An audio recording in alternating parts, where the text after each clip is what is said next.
aiza ny tianao? Ty sa ty? Ty orange ty sa ty marron ty? Ty teny français dia ty teny anglais. Ty botabota fa kely ty manifinify fa lehibe. Aiza ny tianao? Allô, tonga sondray ianao eto amin'ny fandaharana tanora miavaka, ilay fandaharana iarahantsika mamaky ity dia miaina ny ten'Andriamanitra.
Lohahevitritsika androany hoe inona ny Baiboly? Qu'est-ce que la Bible? Ao anatin'izay tsika hijery ny endriky ny Baiboly ety ivelany dia manarak'izay hijery ny soratra masina ao anaty Baiboly. Voalohany aloha zany tsika hiresaka hoe inona moa zany io Baiboly io? Zay zany ny fizarana voaloha.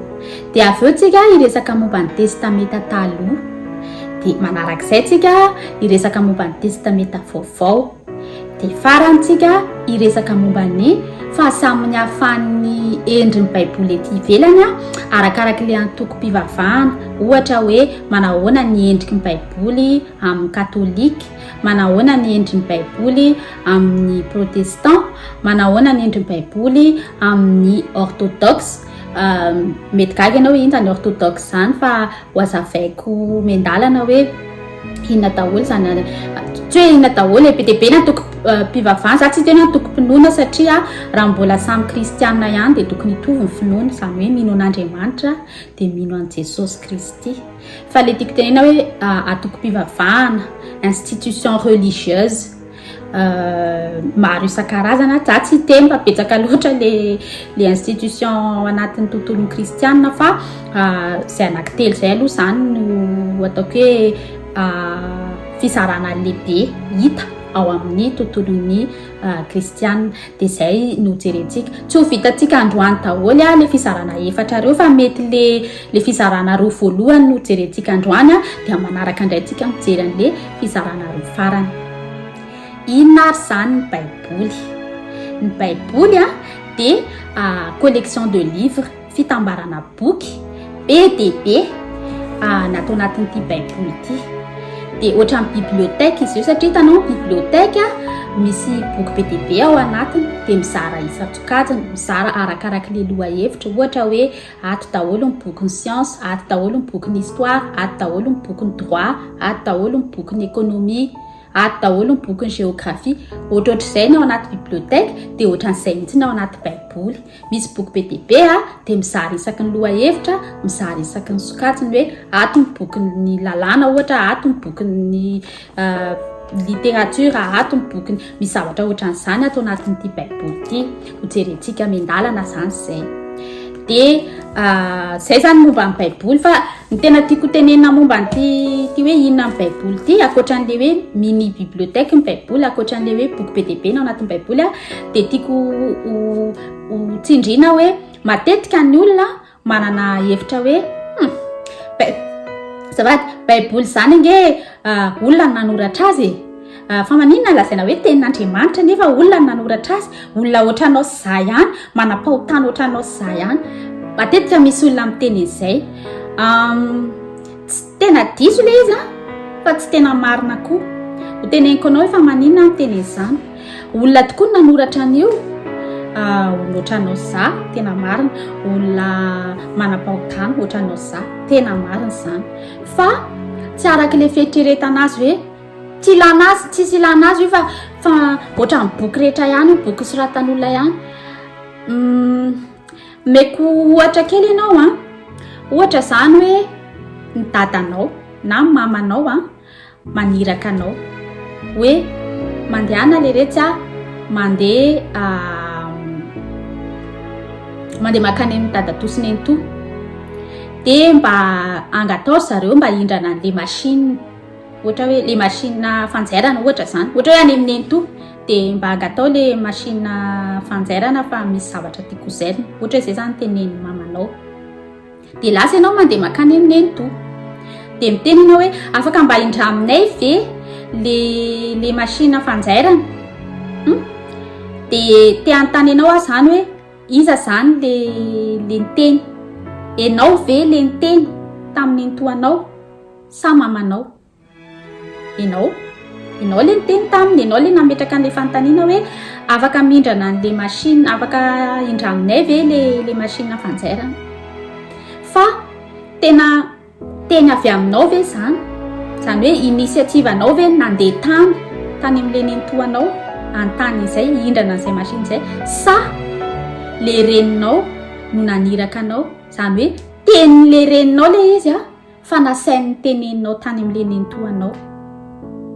Tsy haiko na azokazonao le ohatra ataoko sy le tiako atongavana.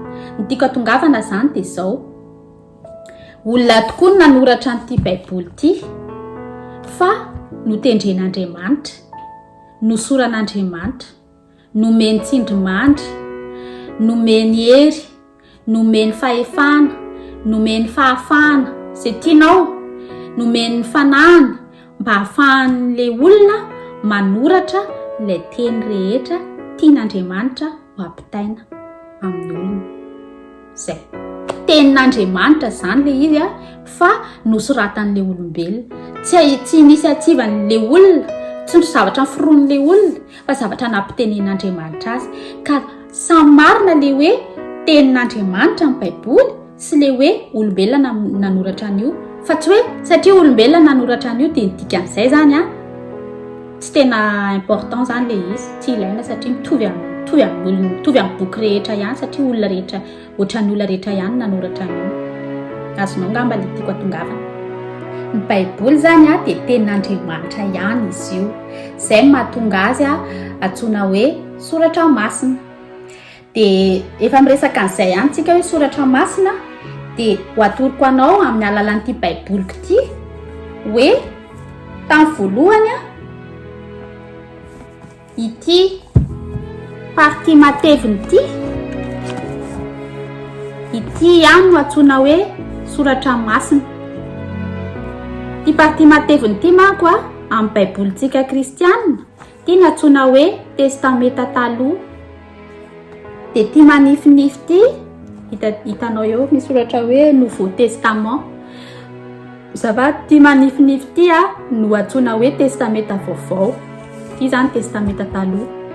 Hitanao amin'izao paoziny zao fa ty matevina be ty 3/4 le boky ray manontolo, ty manifinify ty 1/4 le boky ray manontolo. Zany hoe raha vao miala zany ty 3/4 ty, za tsy teny hoe tsisy dikany intsony le baiboly fa tsy ampy zavatra be dia be, satria ity 3/4 ty maha baiboly ny baiboly, ity no mahasoratra masina ity zany no fototry ny zavatra rehetra, ataoko hoe fototry ny tenin'Andriamanitra nomeny atsika olombelona.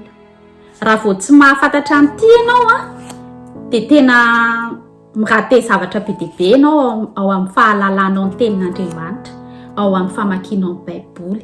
Zava-dehibe zany ny fahafantaranao an'ity matevina be ity. Zay le zavatra tiako tenenina. Faharoa zavatra tiako tenenina koa de zao: ity zany ny soratra masina hatramin'ny voalohany, nampitombona an'ity le izy taty aoriana taty, de zao ny kristianina miteny hoe ty rehetrarehetra ity soratra masina. fa ny Hebreo tamin'izany andro zany hatramin'ny fotoanan'i Jesosy sy tao aorianan'ny fotoanan'i Jesosy hatramin'izao fotoana izao jiosy mbola miteny foana hoe ity ny soratra masina. Amintsika moa zany soratra masina daholo izy rehetrarehetra. Dia za zany eto satria za mbola hiresaka ny testamenta taloha amin'izao episode jerentsika izao. Dia rehefa miteny hoe soratra masina ty testamenta taloha ty zay no tiako tenenina. Amin'ny manaraka tsika mijery testamenta vaovao dia rehefa miteny hoe soratra masina dia amin'izay fotoan'izay tonga dia izy rehetra zany no tiako tenenina. Fa androany fotsiny raha vao miteny hoe soratra masina dia le testamenta taloha ty zay. Ndao atsika hijery hoe inona ny testamenta taloha, inona ny ao anatin'ny testamenta taloha na koa hoe inona ny ao anatin'le soratra masina. Hitanao eo amin'ny écran eo ngamba ezaka aloha za anisy présentation kely amin'ny écran ahitanao ny fizaran'ny testamenta taloha, ny soratra masina zany. Hitanao eo misy soratra hoe Tanak. Dia mety gaga ianao hoe inona koa zany Tanak zany, tsy teny malagasy io fa teny Hebreo. Raha ny tena marina acronyme izy io. Acronyme zany hoe voalohana teny zany nalaina dia natambatra. Hotononiko anao le teny Hebreo dia azavaiko anao ina ny dikany. Le T, N, K, le T Torah, dia le N Nevi'im, dia le K Ketuvim. Zay nahatonga an'le T, N, K.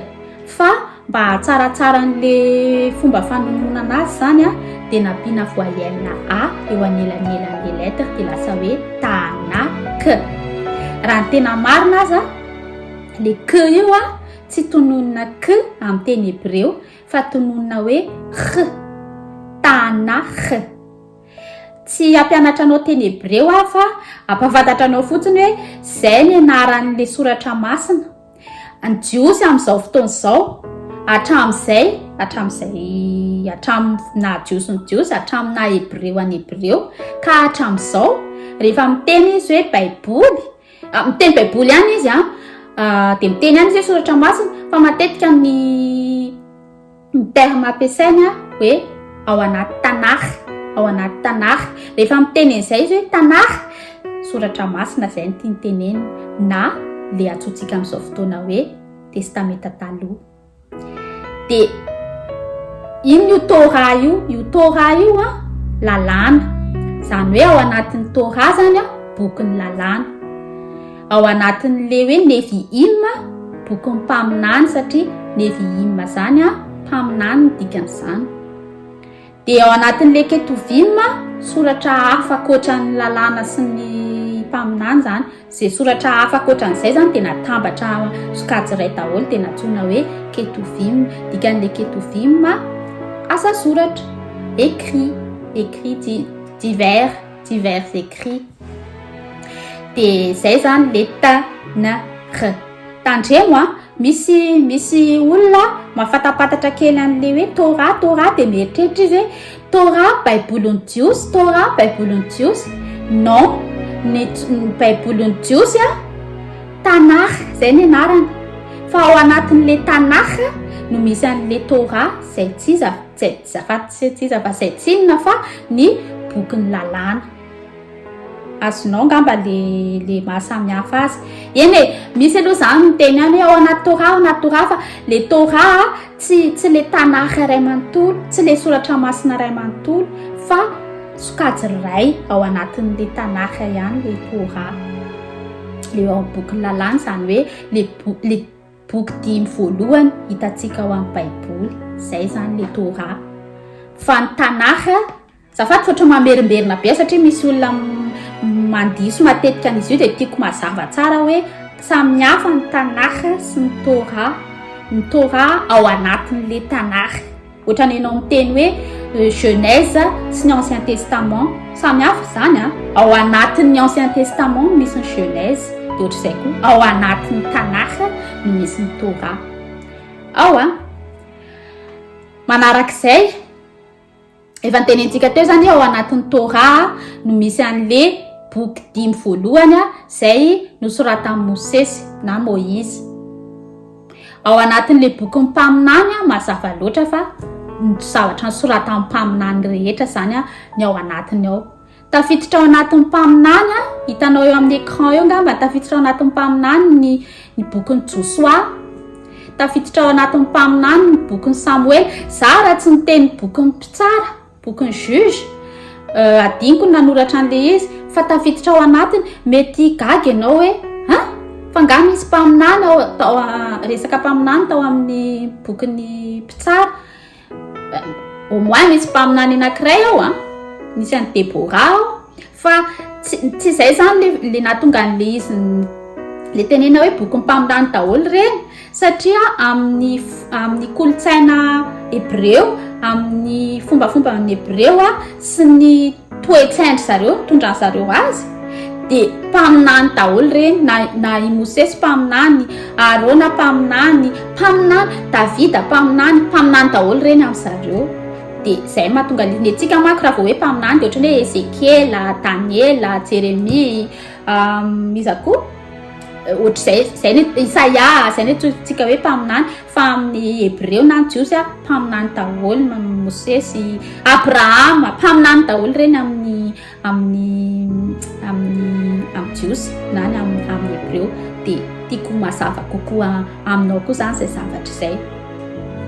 Manarak'izay ny fizarana farany ao anatin'ny soratra masina na le atsotsika hoe testameta taloha de misy an'le soratra samy hafa rehetra, ohatra hoe salamo, le salamo malaza be tafiditra ao, ny bokin'ny oabolana proverbe, ny bokin'ny Job, bokin'ny Rut, ny bokin'ny tantaran'i Israely sy ny maro samy hafa be dia be zavatra boky tao fa mbola tsy hijery an'le boky tsirairay manko tsika fa hijery fotsiny hoe manao arak'le tenina tamin'ny voalohany manahoana ny endrin'ny baiboly ety ivelany ety, ohatra ny ahoana le fizarana, misy fizarana roa, misy testameta taloha, misy testameta vaovao, de inona ao anatin'ny testameta taloha sy ny sisa. Misy zavatra tiako atoro anao raha sy jereko le izy ngamba voasoratra amin'ny écran eo ihany le izy donc antsika jery amaky andiniko soratra masina vetivety, soratra masina aty amin'ny testameta vaovao. Misaoty kely na de mbola tsy resaka testameta vaovao atsika androany fa misy zavatra tiako porofona aminao vetivety ao amin'ny testameta vaovao ao amin'ny filazantsarany Lioka toko faha-efatra amby roapolo ao amin'ny évangile de Luc chapitre 24, le chapitre farany indrindra zany chapitre farany indrindra amin'ny Luc chapitre 24 de jereo amin'ny verset 25 ka hatramin'ny verset 27. Filazantsarany Lioka toko faha-efatra amby roapolo andininy fa 5 amby roapolo ka hatramin'ny andininy fa 7 amby roapolo. Raha teny gasy le teny malagasy le baibolinao de tsy manina fa arao fa mety foana fa ny baiboliko amin'ny teny frantsay de amaky amin'ny teny frantsay zany. Manomboka eo amin'ny verset 25 izy hoe alors Jésus leur dit: gens sans intelligence, que vous êtes lents à croire tout ce qu'ont annoncé les prophètes. Ne fallait-il pas que le Messie souffre ainsi avant d'entrer dans sa gloire? Puis il leur expliqua ce qui était dit à son sujet dans l'ensemble des Écritures, en commençant par les livres de Moïse et en continuant par tous les livres des prophètes. Io verset kely io, andiny kely io momba an'le tantaran'le mpianatra roa teny amin'ny lalana makany Emmaüs, sur le chemin d'Emmaüs.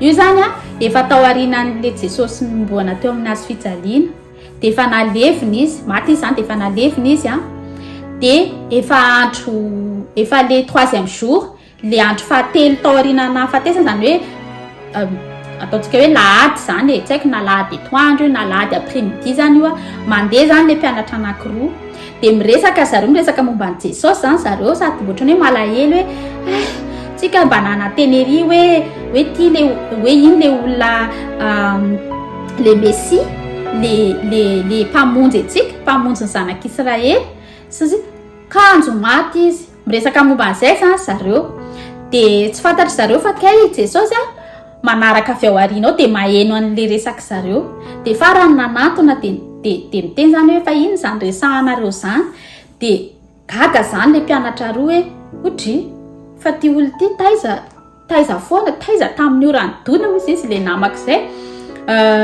fa ny olona rehetra mahafantatra an'izany daholo malaza be le tantara de izy mba nitany de manazava zany zareo hoe tsy zany fa misy an'le tantara ohatry zao de zay na tonga de Jesosy zany ohatrany hoe kivy be hoe tena tsy azony reto mpianatra reto mihitsy izy na de efa nazavaina tamin'ny zareo na de efa mamaky soratra masina zareo mamaky boky mpaminany zareo de mbola tsy azony zareo ihany zay le tiany tenena am'le hoe gens sans intelligence que vous êtes lents à croire tout ce qu'ont annoncé les prophètes tena hoe ela be ny finoanareo sy ny fahazahoanareo an'le zavatra rehetra ny tenen'le mpaminany nefa reo mpaminany reo miresaka momba zay zany le teneniny de aveo izy nanazava am'izay puis il leur expliqua ce qui était dit à son sujet nazavainy an'le mpianatra am'izay zany le zavatra rehetra momba azy miresahana momba azy ao amin'ny boky mpaminany de ozy izy Luc hoe en commençant par les livres de Moïse et en continuant par tous les livres des prophètes ozy izy Luc zany hoe nazavainy Jesosy tamin'ireo mpianatra anankiroa reo zany ny zavatra ny teny rehetra ny lazaina momba azy ao amin'ny boky mpaminany ao amin'ny soratra masina zafady nanomboka amin'ny boky nisorata Mosesy de any amin'ny bokin'ny mpaminany inona zany le zavatra nyteneniko teo le boky nisorata Mosesy le Torah le boky 10 voalohany ao amin'ny Baiboly de le boky mpaminany zay mpaminany rehetra zany miresaka momba ny Jesosy daholo kay zany reo fa miafina le izy tsy hita le izy de zay zany nazavainy Jesosy ny zareo am'izay hoe momba daholo ane reny le tena tiako hoprofony eto tiako tenenanao hoe hitanao fa nay Jesosy azy le fomba fiteniny le fomba fizarany an'le soratra masina hoe le boky Mosesy de aveo le boky mpaminany fa izy tsy niteny hoe ao amin'ny testamenta taloha na ao amin'ny tsy haiko zay fomba itenenany anazy any fa tsy zay le nanaovany anazy fa izy hoe ao amin'le nanomboka amin'le bokin'ny Mosesy zany hoe le Torah zany le bokin'ny lalàna de aveo amin'izay le bokin'ny mpaminany reo rehetrarehetra reo manomboka amin'ny Genesis manomboka amin'ny Genèse zany mandeha amin'ny soratra masina rehetrarehetra iny io atsotsika hoe testamenta taloha io miresaka ny Jesosy daholo ny ao anatin'io de zay le nazavainy Jesosy tiako provena aminao fotsiny zany hoe tsy hafahafa io fizarana ny soratra masina io hoe anankitelo hoe Torah de Neviima de Ketuvim na hoe bokin'ny lalàna de bokin'ny mpaminany de bokin'ny asa soratra maro samihafa fa tena zay mihitsy le izy tamin'ny voalohany fa ny kristianina taty aoriana taty tsy haiko hoe inona ny antony novaindry zareo le fomba fandaharana azy de nasiany hoe testamenta taloha testamenta vaovao sy ny sisy io zay zany ny zavatra tiako azavaina aminao aloha androany de manaraka indray tsika iresaka momba ny testamenta vaovao sy le hoe manahoana ny endriny Baiboly amin'ny katolika de manahoana izy amin'ny protestanta tsy miditra lalina be tsika fa mampafantatra fotsiny aloha tsika ohatrany hoe mbola baza fotsiny aloha ny ataontsika eto satria ohatrany zavatra rehetra ilaina tsara le mametraka base mametraka fondation mba mampatapatatra mamaripatatra aloha tsika hoe manahoana ty zavatra ohatrany mampatahotra be ty mamaky azy rehefa manomboka azo azy tsika zay de miditra amina zavatra lalindalina kokoa indray tsika de rehefa mahazo an'iny indray tsika de miditra amina zavatra lalindalina kokoa indray zay ny anaovantsika azy zay ny ahafahantsika sady tsy vitany hoe mahazo a fa lasa manomboka s'intéresser tsika dia rehefa s'intéresser tsika dia mety lasa manomboka tia amin'izay manomboka liana amin'izay tsika. Zay zany a ny zavatra tiako zaraina aminao androany. Azagaga ianao raha hitanao ohatrany hoe ennuyeux kely na somary mamonamonaina kely le resakintsika amin'izao aloha normal be satria mbola miresaka base aloha tsika, mbola mametraka fototra. Tsy haiko na tadidinao a tamin'ny épisode 0 amin'ny fandaharantsika tamin'ny mbola le nataoko version audio dia niteny aho hoe mila mametraka fototra aloha zay vao manangana trano dia ohatr'izay ihany zavatra ataontsika amin'ny zavatra rehetra. Ohatr'izay zany ny atao hoe rehefa tianao zavatra tsara, tianao zavatra marim-pototra arak'izay fiteny an'izay dia mila mametraka fototra tsara. Dia rehefa mametraka fototra mbola tsy tonga amin'le mahafinaritra aloha fa mbola le somary mahamonamonaina aloha fa tsy maninona izany fa ilayntsika mahafantatra an'izany. Za teneniko anao fomba fanoharako an'ilay izy ohatran'le any am-pianarana ireny. Tsy haiko ianao na mbola mianatra zao za enao miaino azy zao na nefa tsy mianatra intsony fa ohatran tamin'ny mbola nianatra misy matière tena mandreraka tena tsy tiako mihitsy satria tsy azoko le izy. Tsy haiko hoe tsy hitako izay fomba andraisana an'le matière dia lasa tsy liana tsy intéressé dia lasa tsy mazoto tsisy motivation. Fa rehefa manomboka azoko amin'izay le votoatin'le matière zany dia manao exercice amin'izay dia manomboka mahay amin'izay, manomboka motivé amin'izay, manomboka intéressé amin'izay dia indraindray tapitra le année scolaire dia lasa tiako be le matière. Lasa tiako hatramin'le prof indraindray dia ohatran'izay ihany fahitako an'io baiboly io. Za taloha za zany tsy hoe misennuyer za aloha mbola tsy nisy fotoana tena hoe natsapaka hoe misennuyer be mamaky baiboly fa tsy dia tena hoe liana be zany ianao satria tsy tena azonao tsara le zavatra ao anatin'le baiboly, tsy azonao tsara mifandehan'le izy dia mamaky zavatra ray ianao dia tsy mahafinaritra kely dia zay fotsiny dia tsy fantatrao tsara zany hoe ina tsara ny tena votoatin'ity rehetrarehetra ity. Fa rehefa hainao io dia misokatra kokoa ny sainao dia liana kokoa ianao raha mitovy amiko aloha engany mba ho zay fa Andriamanitra moa no manome fahendrena, manome fanahintsika tsirairay avy ho lasa tia ny teniny, ho lasa tia mamaky ny teniny dia ny riko sy ny vavahako dia mba ho tonga ohatr'izay daholo tsika rehetra reo. Na ny tenako satria indraindray za na mahafinaritra azy io tenin'Andriamanitra io mahafaly ahy io mahafaly ahy mamaky an'io fa indraindray za tsy ohatrany hoe mbola misy zavatra ataoko mbola misy zavatra tokony ataoko lasa ohatrany tsy ataonao lahara-pahamehana izy nefa tena tokony ho lahara-pahamehana ny famakiana ny ten'Andriamanitra satria io no karazana guide antsika io omen'Andriamanitra antsika io amin'ity fiainantsika eto tany ity. Dia izay indray aloha izany no resahako aminao androany efa tapitra sahady ny fotoanantsika fa tsy manina fa araka ilay teneniko tamin'ny voalohany hoe amin'ny fotoana manaraka indrayntsika miresaka momba ny testamenta vaovao. Tsy ho lava resaka intsony fa zay amin'ny manaraka indray zany tsika miona dia mandra-pahatonga an'izay fotoana izay dia mirarisoa anao mirarisoa ny ankohonanao ho samy tahin'Andriamanitra anie tsika rehetra dia bye bye.